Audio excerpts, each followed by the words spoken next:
మాది వనపర్తి అండి. వనపర్తి జిల్లా. నా పేరు రమేష్ అండి. నాకు రైట్ సైడ్కి ఒక ప్రాబ్లం ఉండే. అప్పుడు ఫిబ్రవరి 27th చేయించుకున్నాం. అది బాగానే అనిపించింది. అది ఒక రోజు కొద్దిగా ప్రాబ్లం నొప్పి ఉండే, రాత్రి వరకు తగ్గిపోయింది అది. తర్వాత మళ్ళీ రెండోది కూడా చేయించినాం ఇప్పుడు ఈ మే 21st. అది కూడా బాగానే ఉంది, ఇప్పుడు మంచిగానే ఉందండి. ఏం కనబడకుండా మంచిగా ఉండే, ఇప్పుడైతే క్లియర్గా ఉందండి. ఆపరేషన్ ముందు మామూలుగా కనబడలేకుండా పూర్తిగా డార్క్నెస్ వస్తుండే. అది ఒకటి తర్వాత ఒకటి చేయించినాం కదా 3 months తర్వాత రెండు బాగా క్లియర్ అయిపోయినాయి. థియేటర్లో కూడా ఏం ప్రాబ్లం లేదు మనకి. అటువంటి వామిటింగ్స్ కానీ అటువంటి ఏం లేకుండా. ఆ రోజు మాత్రం రాత్రి వరకు పెయిన్ ఉండే, తగ్గిపోయింది.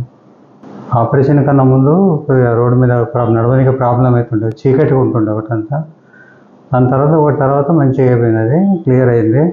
మళ్ళీ ఇప్పుడు సెకండ్ కూడా చేయించుకున్నాం 50% మంచిగా అయింది. అది కూడా ఇది కూడా క్లియర్ అయిపోయింది, బాగుంది. ఇప్పుడు నాకు చాలా మంచిగా ఉందండి.